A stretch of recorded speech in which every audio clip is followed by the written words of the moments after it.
Assalamualaikum warahmatullahi wabarakatuh. Bismillah, mari kita lanjutkan lagi ngaji kita. Kata Osho lagi tadi, Osho sudah kita kutip ya. Perjalanan ke dalam diri adalah perjalanan menuju kesendirian yang absolut. Engkau tidak dapat mengajak orang lain ke sana bersamamu. Ini sama dengan Hermann Hesse yang menulis novel tentang Buddha. Kita harus menjadi sendiri, sangat sendiri. Lalu kita menarik diri ke dalam diri yang terdalam. Mungkin rasanya sangat sepi. Ini memang jalan penderitaan yang pahit. Tetapi kemudian kesendirian kita akan teratasi. Kita tidak lagi merasa kesepian. Karena kita menemukan bahwa dalam diri kita yang terdalam ada jiwa. Yaitu yang ilahiyah yang tak terpisahkan. Lalu kita menemukan diri kita berada di tengah-tengah dunia, namun tidak terganggu oleh keserbaragamannya. Karena jiwa kita yang paling dalam itu membuat kita tahu bahwa diri kita adalah menjadi satu dengan semua makhluk. Jadi kesadaran spiritual itu nanti bertahap. Yang pertama, kesadaran bahwa hakikatnya kita sendiri. Karena hakikatnya kita sendiri, terus kita masuk ke dalam diri.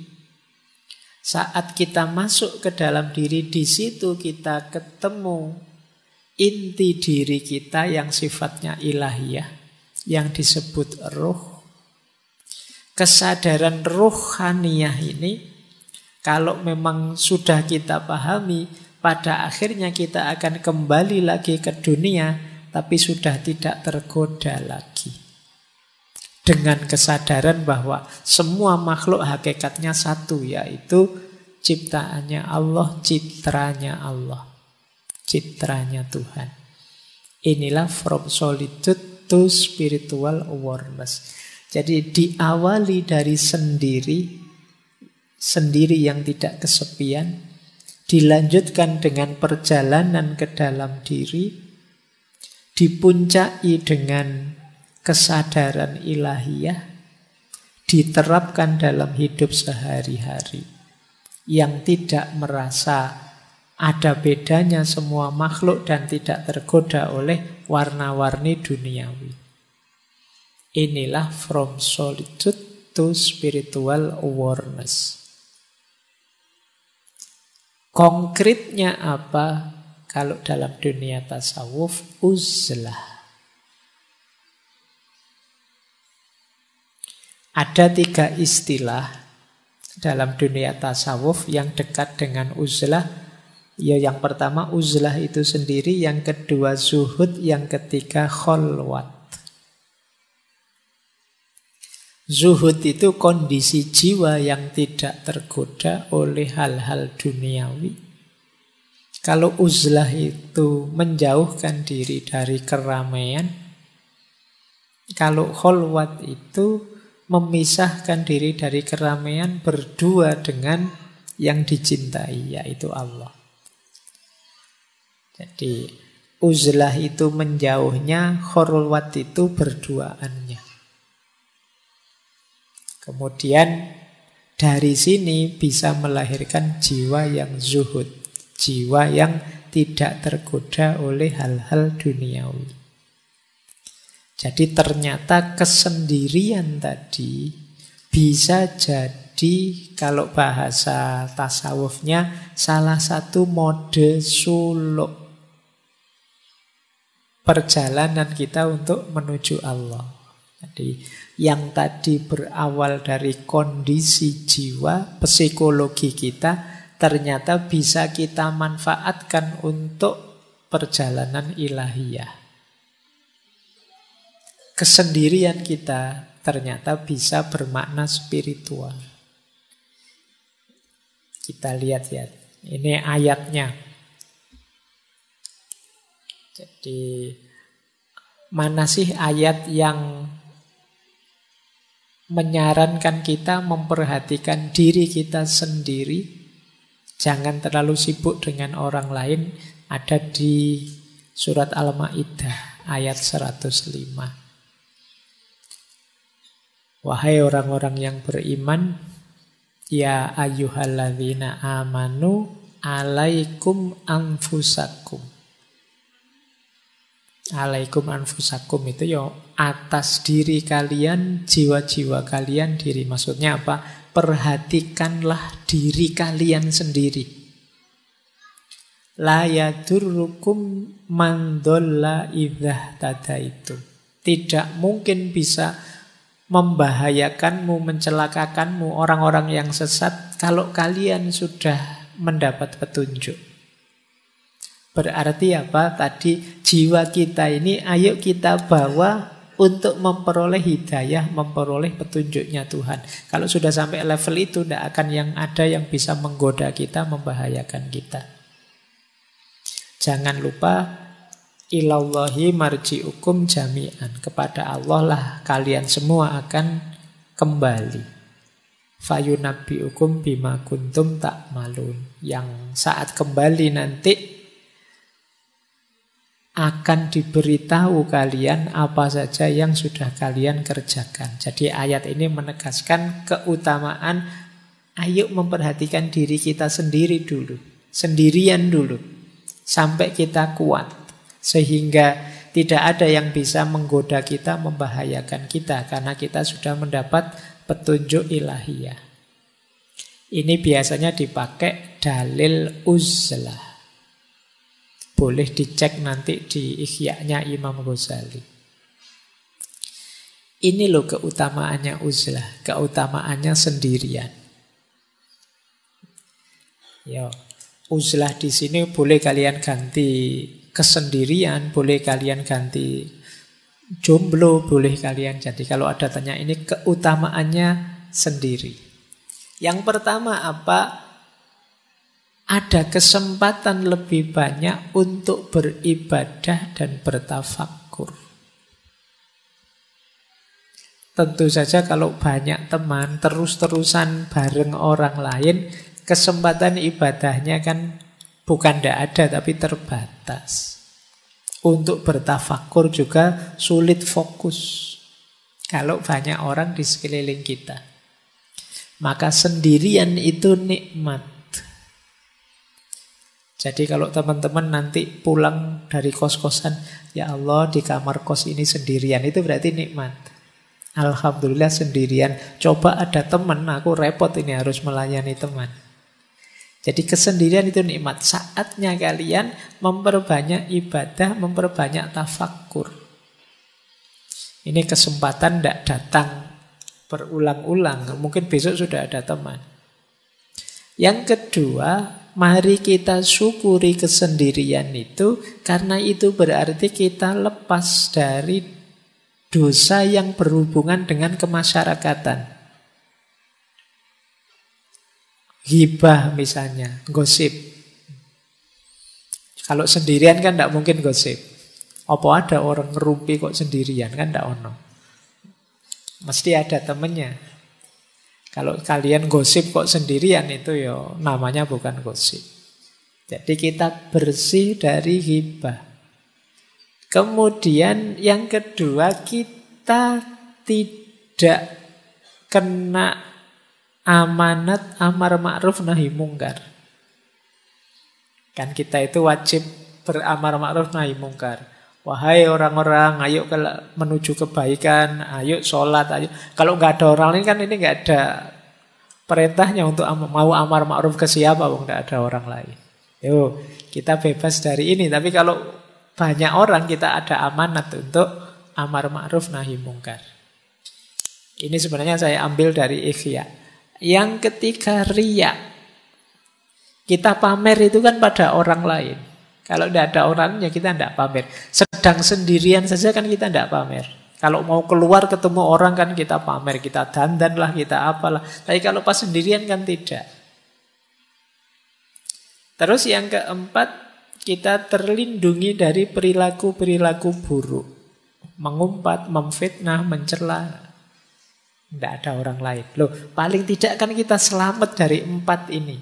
Jadi teman-teman jangan mengeluh, jangan protes, jangan sedih kalau oleh Allah ditakdir jomblo abadi lama sekali. Kok tidak ada teman, ya Allah, tidak apa-apa. Itu kesempatan kita diberi fasilitas bebas dari dosa-dosa kemasyarakatan. Jadi alhamdulillah, itu kan gitu. Jadi ini utamanya uzlah, menjauh sebentar dalam kesendirian kita mendekat pada Allah. Kemudian membebaskan diri kita dari pertengkaran dan perselisihan. Ya tidak mungkin gegeran wong kita sendirian. Juga menyelamatkan kita dari ngobrol yang tidak ada gunanya. Basa-basi yang sia-sia menghabiskan waktu saja. Jadi kalau tidak ada orang lain kan kita tidak mungkin ngobrol yang aneh-aneh ya. Sudah apa-apa ya to the point saja. Sudah sesuai yang kita inginkan ya. Kalau mau ibadah ya ibadah, mau tafakur ya tafakur. Kemudian untungnya uzlah juga ya menyelamatkan diri dari gangguan dan godaan orang lain. Sekitar kita ini kan banyak sekali godaan demi godaan. Kalau kita pas sendirian paling tidak selamat lah. Tidak ada godaan. Kalau pas bareng-bareng gini kan godaannya banyak. Kalian misalnya ngelirik, wah HP-nya baru, HP-ku kalah, ini sembunyiin aja. Ini kapan ya aku bisa beli HP baru? Tadi nggak mikir gitu, sekarang jadi mikir itu. Waduh, temanku sekarang sudah sukses, kapan ya aku suksesnya? Tadi nggak mikir itu, sekarang mikir itu. Wah, temanku pasangannya kok cakep, aku kapan ya dapat? Itu karena berinteraksi. Jadi ada untungnya ternyata kita uzlah, menjauh. Kemudian yang kelima, putusnya harapan orang banyak atas kita dan harapan kita atas orang banyak. Karena kita agak terpisah dari mereka, ya orang banyak tidak lagi berharap pada kita. Kita juga tidak berharap pada mereka. Bukan berarti jelek berharap pada orang lain atau kita jadi tumpuan harapan orang lain.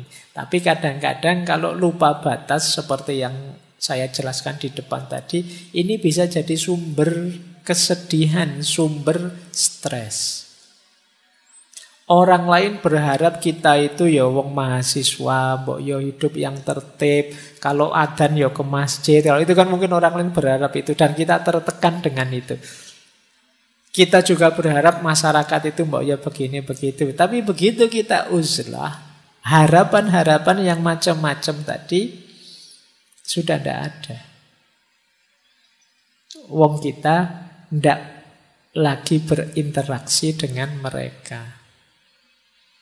Jangan lupa uzlah ini bukan berarti untuk selamanya kita berpisah dengan masyarakat. Uzlah ini lebih pada melatih jiwa kita, melatih diri kita agar tidak mudah tergoda.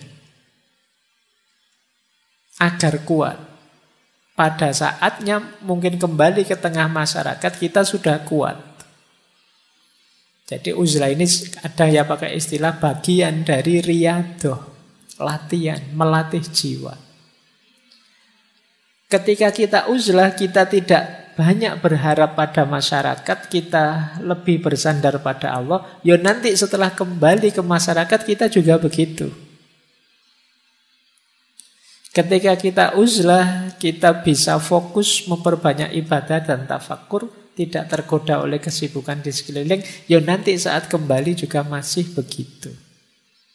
Itu gunanya uzlah. Jadi riyadoh, latihan, melatih jiwa kita. Kemudian kalau itu orangnya bodoh, tidak pinter kayak kita semua ini, Uzlah itu menyelamatkan. Orang lain selamat dari kebodohan kita. Dan kita juga selamat dari bodohnya orang lain. Nah, jadi ini keutamaan-keutamaannya uzlah. Hidup sendirian. Ini bisa kalian cari keutamaan-keutamaan ini dalam Ihya Ulumuddinnya Imam Ghazali. Saya banyak ambil dari sana. Meskipun nanti di situ ada banyak uraian kapan kita harusnya uzlah, kapan kita membaur di tengah masyarakat. Tapi itu mungkin lengkapnya kita jelaskan minggu depan. Tapi malam hari ini kita sadari dulu bahwa ternyata kesendirian itu indah. Kesendirian itu positif. Kesendirian itu bisa membuahkan banyak manfaat untuk hidup kita. Nah, ini menarik.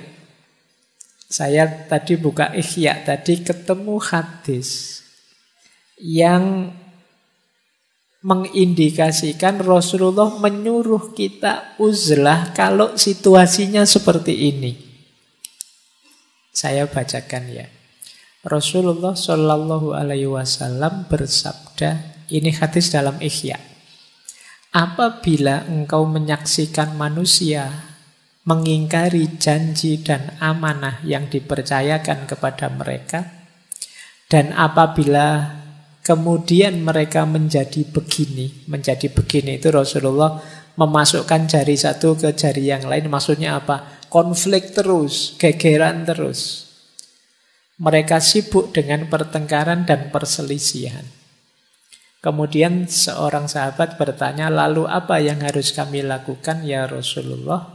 Beliau menjawab, tetaplah kalian berada di rumah kalian, jaga lidahmu baik-baik, dan ambil apa yang kalian ketahui, dan tinggalkan apa yang tidak kalian ketahui.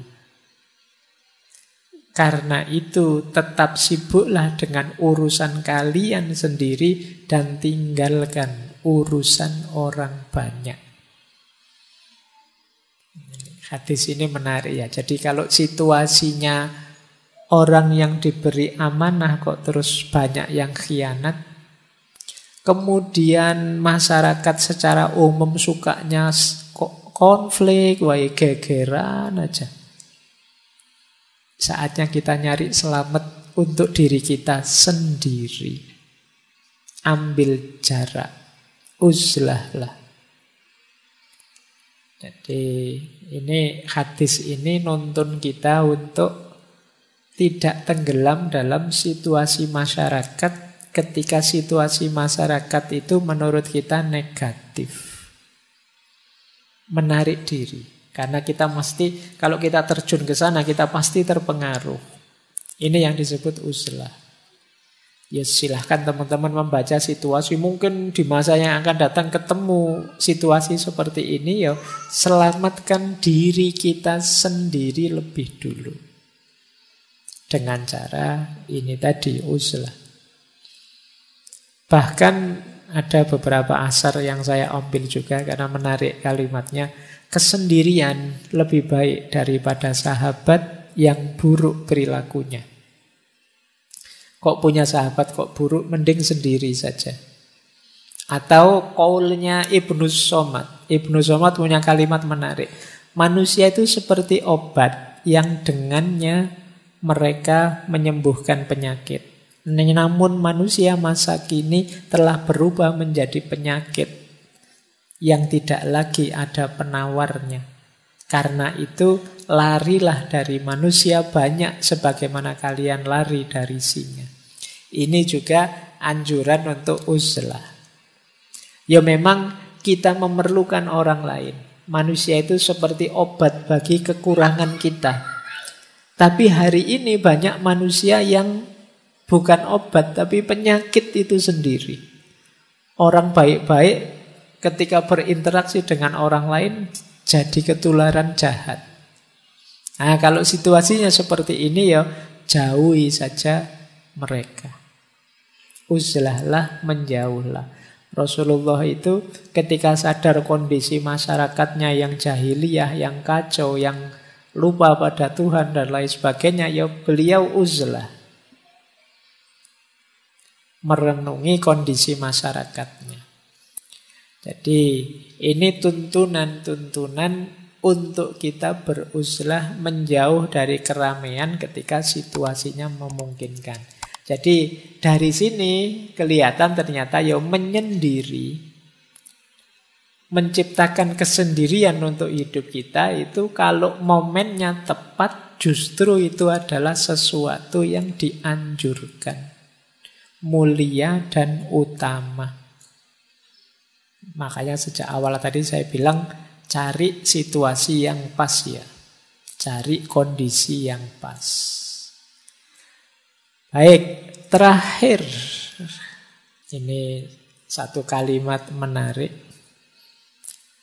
Mungkin teman-teman pernah dengar kalimat eagle flies alone. Great eagles fly alone. Great lion hunt alone. Great souls walk alone. Alone with God. Burung elang yang hebat itu terbangnya sendirian. Singa yang hebat juga berburu sendirian. Jiwa yang hebat berjalan sendirian. Tapi sendirian bersama Tuhan. Dari kalimat ini mungkin bisa jadi rangkuman semua yang di depan tadi. Bahwa kesendirian itu hebat kalau rumus dan dosisnya tepat. Tapi kalau rumus dan dosisnya meleset, dia akan membuahkan kesepian, dia akan membuahkan tekanan, stres yang merusak hidup kita. Maka pinter-pinterlah kita mencari formula yang tepat untuk meletakkan kapan aku harus sendiri, kapan aku harus berbaur. Baik, saya akhiri sekian. Kurang lebihnya mohon maaf. Wallahul muwaffiq, wallahu a'lamu bissawab. Wassalamualaikum warahmatullahi wabarakatuh.